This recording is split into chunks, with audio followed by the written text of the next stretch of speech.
ಯಜಮಾನ್ರೆ ಅದು ಈಗಲೇ ಮುತ್ತು ಒಂದು ಮಾತಾಡಿದ್ರು ನಾನು ಸುಮ್ಮನಿರಲ್ಲ. ನನ್ನ ನಿರ್ಧಾರದ ವಿರುದ್ಧವಾಗಿ ಯಾರೊಬ್ರು ಮಾತಾಡಬಾರ್ದು. ಯಜಮಾನ್ರೆ ಯಜಮಾನ್ರೆ ಕೂತ್ಕೊಳ್ಳಿ, ನೀವು ನೀರು ತಗೊಂಡು. ಯಜಮಾನ್ರೆ ನೀವು ಸಮಾಧಾನ ಮಾಡ್ಕೊಳ್ಳಿ, ಕೂಗಾಡ್ಬೇಡಿ. ಡಾಕ್ಟರ್ ಹೇಳಿದಾರಲ್ವಾ.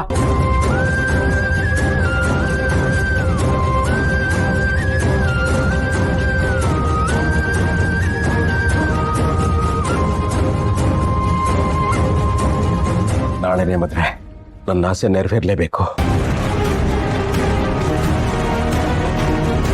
ನೀನೇ ಮುಂದೆ ನಿಂತು ಎಲ್ಲ ವ್ಯವಸ್ಥೆ ಮಾಡಬೇಕು.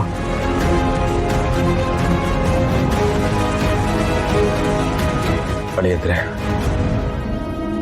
ನೀವು ರೆಡಿಯಾಗಿರಿ. ಇದನ್ನ ಹೇಳೋಣ ಅಂತಾನೆ ಎಲ್ಲರೂ ಕರೆಸಿತ್ತು. ಆಯ್ತು ಯಜಮಾನ್ರೆ, ಎಲ್ಲ ನೀವು ಅನ್ಕೊಂಡಾಗೆ ಆಗತ್ತೆ. ಎಲ್ಲರೂ ರೆಡಿ ಆಗ್ತಾರೆ. ನಿಮ್ಗೀಗ ವಿಶ್ರಾಂತಿ ಅಗತ್ಯ.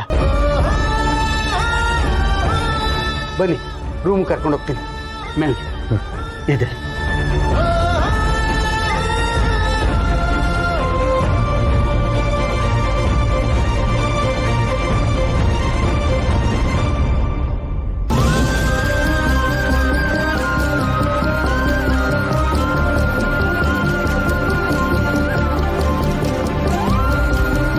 ಅಯ್ಯೋ ದೇವ್ರೆ, ಎಂಥ ಇಕ್ಕಟ್ಟಿಗೆ ಸಿಗಾಕ್ಸಿದಪ್ಪ ನೀನನ್ನ.